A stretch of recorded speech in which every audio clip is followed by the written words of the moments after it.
গ্রীষ্ম বর্ষা বিনীতি ভরসা। হ্যাঁ, বিনীত শপিং সিটি। নমস্কার, আপনারা দেখছেন হুগলি আপডেট। আপনাদের সঙ্গে আমি উষা। আসছি খবরে।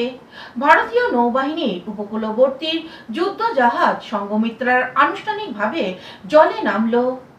কলকাতার garden reach ship builders and engineers এর হাত ধরে ভারতের নৌসেনার যুদ্ধজাহাজ নির্মাণ কর্মসূচিতে এক নতুন এবং ঐতিহাসিক অধ্যায় সূচনা হলো। কলকাতায় আনুষ্ঠানিকভাবে জলে ভাসানো হলো ভারতীয় নৌবাহিনীর জন্য তৈরি নৌবাহিনীর এই অত্যাধুনিক যুদ্ধজাহাজটির নামকরণ করা হয়েছে সংঘমিত্রা। জিআরএসই এর শিপইয়ার্ডের ভারতীয় নৌবাহিনীর পদস্থ আধিকারিক ও প্রতিরক্ষা বিশেষজ্ঞদের উপস্থিতিতে এক জমকালো অনুষ্ঠানের আয়োজন করা হয়। সম্পূর্ণ সনাতনী রীতি মেনে বৈদিক শ্লোক উচ্চারণ ও ধর্মীয় আচার অনুষ্ঠানের মধ্য দিয়ে যুদ্ধ জাহাজটি আনুষ্ঠানিক উদ্বোধন করেন ভাইস অ্যাডমিরাল সঞ্জয় বাসওয়ানের সহধর্মিণী সরিতা বাসয়ান। প্রতিরক্ষা আত্মনির্ভর ভারতের বড় জয়। প্রতিরক্ষা বিশেষজ্ঞদের মতে সংঘমিত্রারই এই সফল লঞ্চিং ভারতের মেক ইন ইন্ডিয়া এবং আত্মনির্ভর ভারত অভিযানে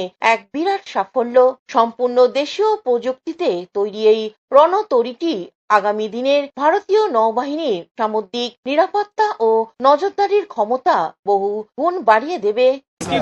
Yes, it's a very great moment for us, and this is reaffirming our faith in the Make in India Atmanirbharta concept of the Government of India, which we are following with full steam and with full josh and with full vigor, and we intend to continue to do so. And as I said earlier, that we have got 45 ships under construction in India today, all of them in India, which will be delivered over the next 3 to 4 years.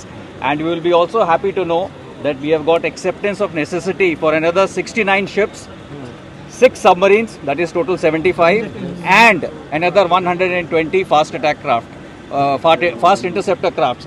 So there is a very large opportunity for our entire defense shipbuilding ecosystem to deliver quality products in time with the capabilities that are required by the Indian Navy. Kaushik ঘোষের report, Hooghly update. Howrah স্টেশনে দাঁড়িয়ে থাকা মিথিলা এক্সপ্রেসে ধোঁয়া, আতঙ্কে Howrah station.